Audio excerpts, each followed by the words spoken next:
You're watching Mirror Readings. I'm Molly, and today we're talking about Gene Key 5. Gene Key 5 has the shadow of impatience, the gift of patience, and the city of timelessness. Ironically, what I've noticed with a lot of people who have this in their gene key chart is that as soon as they start asking me about it, they immediately fall into that shadow pattern of impatience. They're like, how do I get to the gift of patience? How am I supposed to stop being impatient? And that actually comes from observing impatience. Impatience is rooted in a deep distrust in the natural rhythm of life. And so by observing our own impatience, our own restlessness, we're actually giving way to the gift of patience. In a repressed state, this shadow of impatience will have us looping on negativity. It makes us inherently pessimistic, which further cuts us off from the natural rhythm of life because we're just constantly telling ourselves a story that something's wrong. And in a reactive state, it makes us pushy, like we want to force life to do what we want to do. And if we can cultivate trust in divine timing, then we're in step with the rhythm of creation. And if we have the hubris to think that we know best about timing with our human perspective, we're probably gonna get our ass handed to us. What I mean when I say life will hand your ass to you is that the great cosmic algorithm of life doesn't seem to appreciate it when we act like we know best. That's the opposite of going with the flow. Have you ever heard that saying, God laughs at our plans? Yeah, it's because when we go with the natural rhythms of life, we seem to have momentum behind us. And when we fight the natural rhythms of life, we seem to have momentum working against us. I'm going to read directly from the big book here for just a second.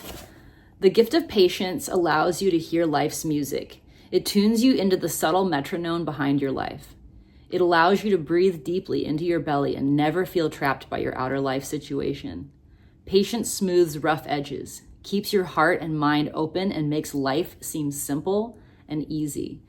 When you become impatient, even for a moment, you have stopped listening and trusting in the greater life. We actually access that gift of patience by observing our own restless impatience. So as we watch ourselves be impatient, we cultivate patience with our own impatience. There's a lot of paradox in the gene keys. You might as well get into it. But one thing that Gene Key 5 says is that this is one of the most important keys to access our latent DNA.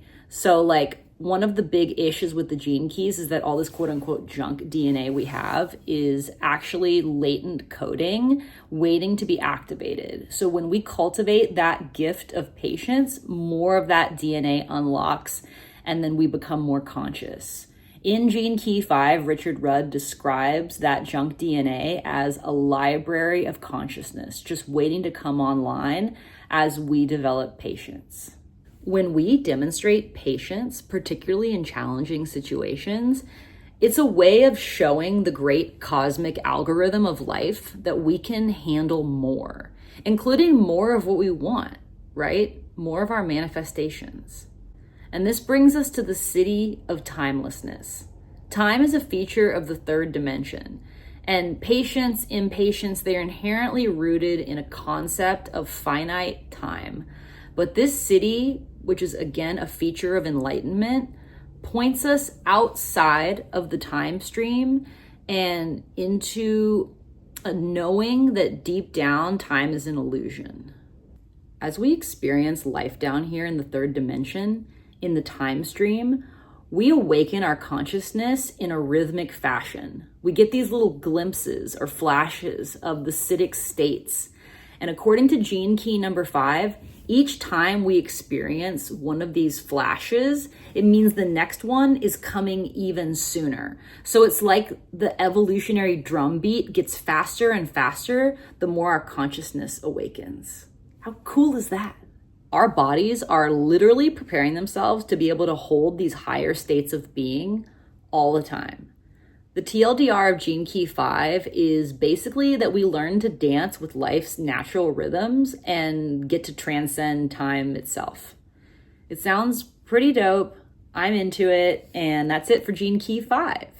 I'm Molly, you're watching Mirror Readings, and if you'd like to get a reading with me, please visit my website, mirrorreadings.com, or email me, mirrorreadings@gmail.com, to set up an appointment, and all subscribers to this channel get 15% off. Thank you. See you next time.